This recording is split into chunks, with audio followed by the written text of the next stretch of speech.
بسم اللہ الرحمن الرحیم۔ السلام علیکم۔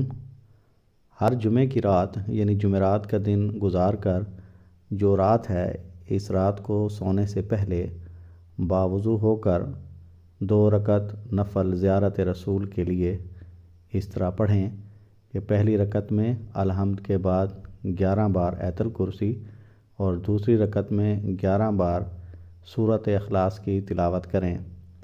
سلام پھیرنے کے بعد ایک تسبیح کسی بھی درود پاک کی کریں اور پھر درود پاک پڑھتے پڑھتے سو جائیں۔ اس عمل کو معمول بنا لیں۔ انشاءاللہ کسی کو جلد کسی کو دیر سے زیارت نبوی ضرور ہوتی ہے۔